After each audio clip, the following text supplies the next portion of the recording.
The challenge for an operator such as Orange in Africa, I think we have both opportunities and challenges. Opportunities, it's the growing market, the growing demography, and also the uptake of more and more 3G networks being deployed.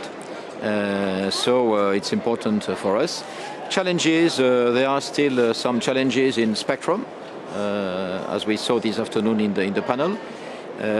So it's important that all identified spectrum for IMT be effectively cleared, freed. Still spectrum occupied by military in some countries.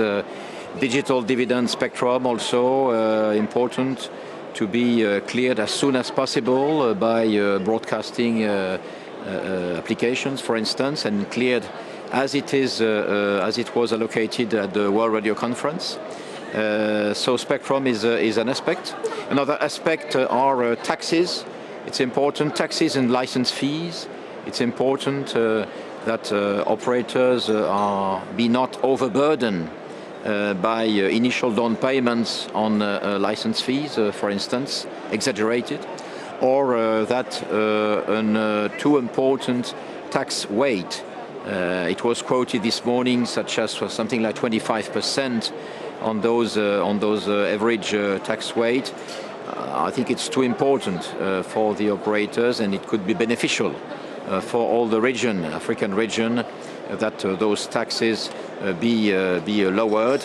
And our colleague of a CEO of Orange Kenya told this morning that with some clever decreases in tax, this had quite a positive effect on sales and service uptake. The ecosystem of mobile communications, and particularly mobile broadband, is changing with the interpenetration of the traditional domains by various actors, by new actors, such as the OTT, over-the-top players that are arriving.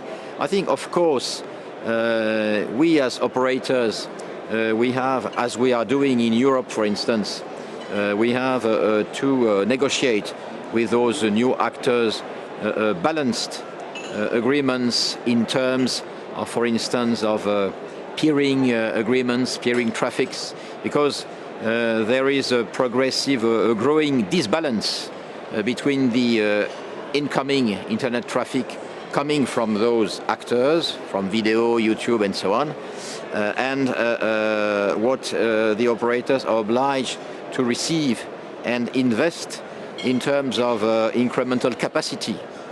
So it's important that this incremental capacity be funded, equally funded by those who use it. But I think we are on a good way doing that in Europe, and I think we have to not to see that as a threat, but opportunities to partner.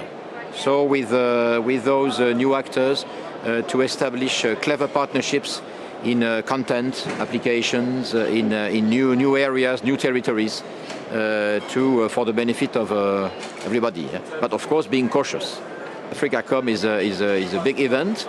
I am an accustomed speaker at this event, and I can see the difference between, let's say, some 6 or 7 years ago or 8 years ago when I began speaking there, and now with this huge exhibition. So it's very encouraging, and we see that Africa is definitely booming and is becoming not only let's say, developing region, but a promising region.